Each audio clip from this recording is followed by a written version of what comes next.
السلام عليكم ورحمة الله تعالى وبركاته.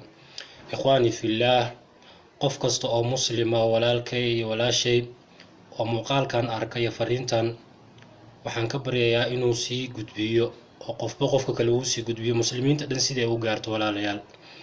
waa fariin muhiima walaalayaal.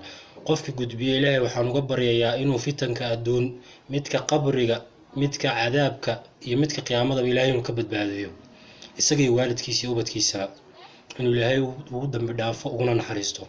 sii gudbiyo walaalayaal, waa fariin aad u muhiima, wanaaga la gudbiyo walaalayaal. Anabi ibn Abbas ayaa wuxuu yiri jannada waxaa ku sugan xuralayn magaceeda la yiraahdo lucba. xuralayn la yiraahdo magaceeda lucba.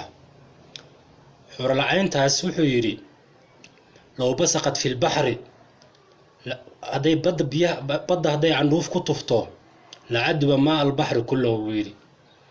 biyaha badda dhan waxay isku bedelayaan macaan walaalayaal.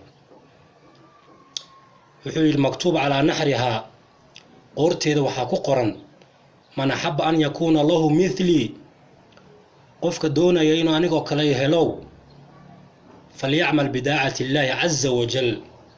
Ilaahay daacadiisa ku dadaalo walaalayaal. walaalkayga muuminka ah iyo walaashayda muuminada ah, qofka caaqilka ah oo aqligiisu shaqaynayo meesha la rabo inuu shaqaysto waqtigiisa inta badan uu geliyo oo meeshaas walaalay meesha la doonaya.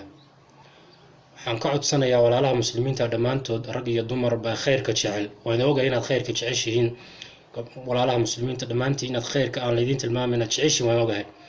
qofkii fariintan gudbiya Ilaaha subhanahu wa ta'ala waxaan uga baryayaa inuu fitanka qabriga, midka qiyaamada iyo midka qabriga iyo midka qiyaamada iyo midka adduunba Ilaahay inuu ka badbaadiyo isagii iyo waalidkiisa ubadkiisa Ilaahay inuu naxariisto ayaan Ilaahay uga baryayaa.